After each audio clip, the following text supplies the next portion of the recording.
Welcome to our Manzil with Ansari YouTube channel.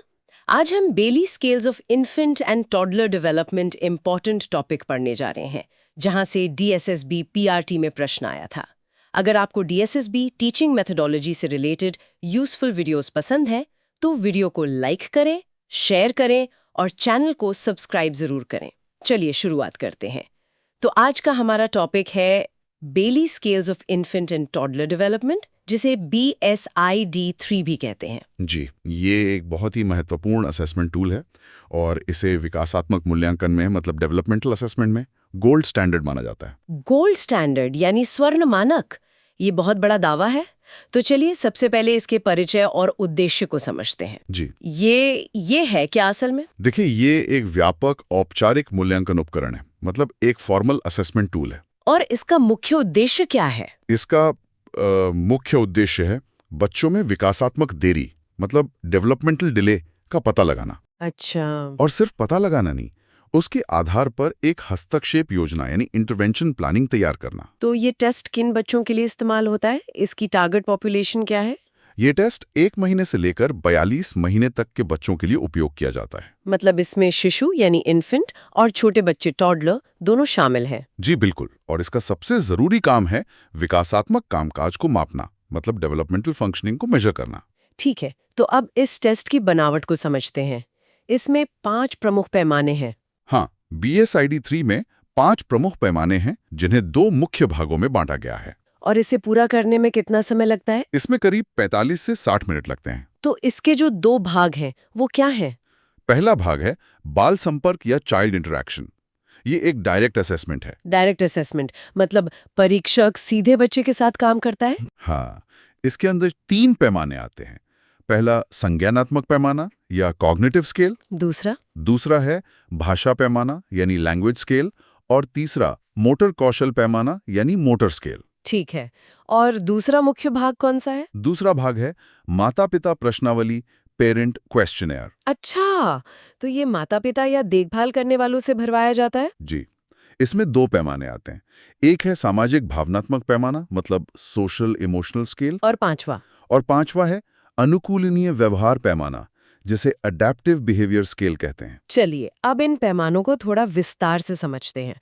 सबसे पहले संज्ञानात्मक पैमाना, ये क्या मापता है? संज्ञानात्मक पैमाना बच्चे की सोच मतलब थिंकिंग और समस्या समाधान प्रॉब्लम सॉल्विंग की क्षमता को देखता है। इसमें किस तरह की आइटम्स होते हैं? कुछ उदाहरण दे सकते हैं? जरूर, जैसे इसमें वस्तु स्थायित्व यानी ऑब्जेक्ट परमानेंस। बच्चा समझता है कि वो अभी भी मौजूद है? बिल्कुल।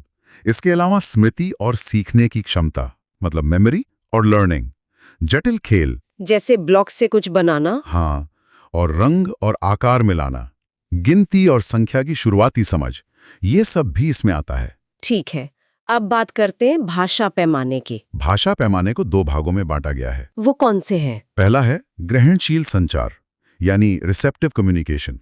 इसका क्या मतलब हुआ? इसका मतलब है कि बच्चा कितना समझता है, जैसे क्या वो निर्देशों का पालन करता है, जी। क्या वो चीजों को पहचानता है। अच्छा, और दूसरा भाग? दूसरा है अर्थपूर्ण संचार मतलब एक्सप्रेसिव कम्युनिकेशन। मतलब बच्चा कितना बोलता है या खुद को एक्सप्रेस करता है। जी, इसमें बड़बड़ाना मतलब बैबलिंग, इशारे करना, शब्दावली और वाक्य बनाना, ये सब शामिल है। और इसमें एक खास बात ये भी है कि ये प्री वर्बल कम्युनिकेशन को भी ध्यान में रखता है। हाँ, ये बहुत महत्वपूर्ण है। चलिए अब तीसरे पैमाने पर आते हैं, मोटर पैमाना। मोटर पैमाने को भी 2 उप परीक्षणों मतलब सब टेस्ट्स में बांटा गया है। अच्छा, इसके भी 2 हिस्से हैं। जी, पहला है सूक्ष्म मोटर यानी फाइन मोटर।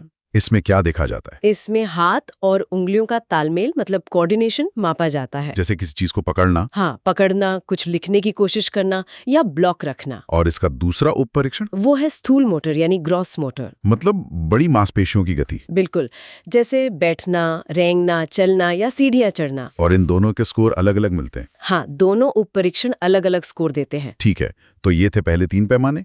अब उन 2 पैमानों की बात करते हैं जो प्रश्नावली पर आधारित हैं। जी, सामाजिक भावनात्मक पैमाना और अनुकूलनीय व्यवहार पैमाना। तो ये प्रश्नावली देखभाल करने वालों द्वारा भरी जाती है। हाँ, सामाजिक भावनात्मक पैमाना Greenspan social emotional growth chart का उपयोग करता है। और ये किस चीज पर केंद्रित है? इसका फोकस बच्चे के भावनात्मक संकेतों मतलब इमोशनल सिग्नल्स और आत्म विनियमन सेल्फ रेगुलेशन पर होता है। और अनुकूलनीय व्यवहार पैमाना? यह ABAS-2 पर आधारित है और इसका फोकस दैनिक जीवन के कौशल मतलब डेली लिविंग स्किल्स पर है। जैसे खाना, पहनना और साफ सफाई। ये तो बहुत व्यापक है। अब इसके प्रशासन से जुड़े कुछ दिशा निर्देशों को समझते हैं।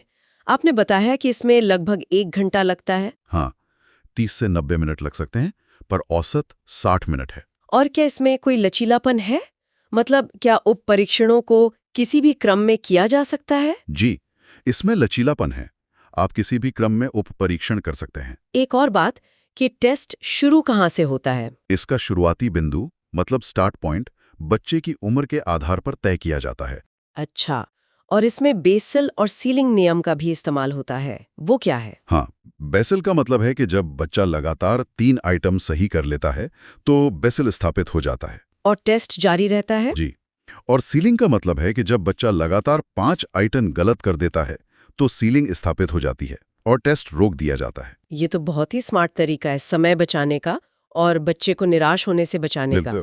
अब आते हैं स्कोरिंग और उसकी व्याख्या पर। तो सबसे पहले हमें कच्चा स्कोर या रॉ स्कोर मिलता है, जो सही उत्तरों का कुल योग होता है। और फिर इस कच्चे स्कोर को स्केल स्कोर में बदला जाता है। इसका माध्य मतलब मीन 10 होता है और मानक विचलन SD 3 होता है। अच्छा। और फिर इन स्केल स्कोर्स को मिलाकर समग्र स्कोर या कॉम्पोजिट स्कोर बनता है। उसका माध्य और मानक विचलन क्या होता है? उसका माध्य 100 और मानक विचलन 15 होता है, बिल्कुल IQ स्कोर की तरह। और इसमें प्रतिशत रैंक, परसेंटाइल रैंक्स का भी इस्तेमाल होता है। जी, और वो नैदानिक रिपोर्टिंग मतलब क्लिनिकल रिपोर्टिंग के लिए बहुत महत्वपूर्ण है। किसी भी अच्छे टेस्ट के लिए उसके साइकोमेट्रिक गुण बहुत जरूरी होते हैं। तो इसकी विश्वसनीयता, रिलायबिलिटी कैसी है? इसकी विश्वसनीयता बहुत अच्छी है। इसकी उच्च आंतरिक स्थिरता मतलब हाई इंटरनल कंसिस्टेंसी है। कोई आंकड़ा है इसका? हाँ, इसका कोएफिशिएंट अल्फा 0.91 से 0.93 के बीच है, जो बहुत मजबूत माना जाता है। और इसकी वैधता मतलब वैलिडिटी के बारे में क्या कहेंगे? इसकी वैधता भी बहुत अच्छी है। इसका दूसरे पैमानों के साथ एक मजबूत सहसंबंध स्ट्रॉन्ग कोरिलेशन है। जैसे मोटर के लिए PDMS-2 और संज्ञानात्मक के लिए WPSP-3 के साथ इसे वैलिडेट किया गया है।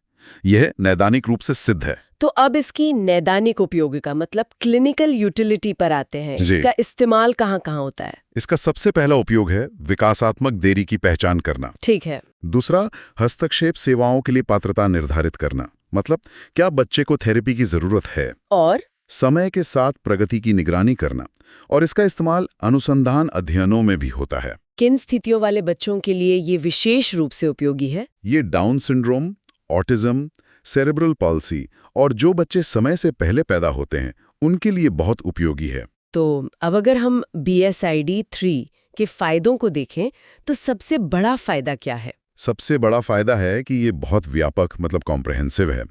ये विकास के सभी 5 डोमेन को कवर करता है। और इसमें माता-पिता की भागीदारी भी एक बड़ा प्लस पॉइंट है। जी, प्रश्नावली के माध्यम से माता-पिता का इनपुट शामिल होता है। और क्या फायदे हैं? ये मानकीकृत स्टैंडर्डाइज्ड है, मतलब ठोस सांख्यिकीय डेटा पर आधारित है, और ये नॉन वर्बल बच्चों के लिए भी अच्छा है। हर चीज की कुछ सीमाएं होती हैं, तो इसकी क्या सीमाएं या सावधानियां हैं? बिल्कुल। सबसे पहली बात, इसे प्रशासित करने के लिए बहुत ज्यादा प्रशिक्षण की आवश्यकता होती है। इसे कोई भी नहीं कर सकता। नहीं। दूसरा, स्कोरिंग और प्रशासन में समय लग सकता है। और इसकी किट महंगी हो सकती है। और एक और महत्वपूर्ण बात है, सांस्कृतिक कारक हो सकता है कुछ आइटम सभी संस्कृतियों के लिए उपयुक्त ना हो। ठीक है, तो पूरी चर्चा का एक त्वरित सारांश लेते हैं। जरूर। तो इसकी आयु सीमा है 1 से 42 महीने। जी। समय लगता है 45 से 60 मिनट। हाँ। इसमें 5 डोमेन हैं: संज्ञानात्मक, भाषा, मोटर, सामाजिक, भावनात्मक और अनुकूलनीय। बिल्कुल सही। और स्कोरिंग में बेसल मतलब 3 पास और सीलिंग मतलब 5 फेल का नियम है। जी। और इसका मुख्य बिंदु है कि यह हस्तक्षेप योजना के लिए स्वर्ण मानक है। आपने बिल्कुल सही सारांश दिया। तो अंत में इस पूरे टेस्ट का जो मूल सिद्धांत है वो क्या है? इसका मूल सिद्धांत एक वाक्य में है: प्रारंभिक पहचान ही प्रारंभिक हस्तक्षेप की कुंजी है। Early identification is the key to early intervention. Ji, BSID-3 सिर्फ एक स्कोर नहीं है, ये बच्चे की क्षमता को समझने का एक रोड मैप है। तो ये सिर्फ ये नहीं बताता कि समस्या क्या है, बल्कि ये भी बताता है कि मदद कैसे की जा सकती है। बिल्कुल, ये बच्चे की क्षमता को उसकी पूरी ऊंचाई तक पहुंचाने का एक जरिया है। ये था कंप्लीट एक्सप्लेनेशन। अगर वीडियो हेल्पफुल लगी हो तो लाइक और शेयर जरूर करें। नेक्स्ट क्लास में मिलते हैं।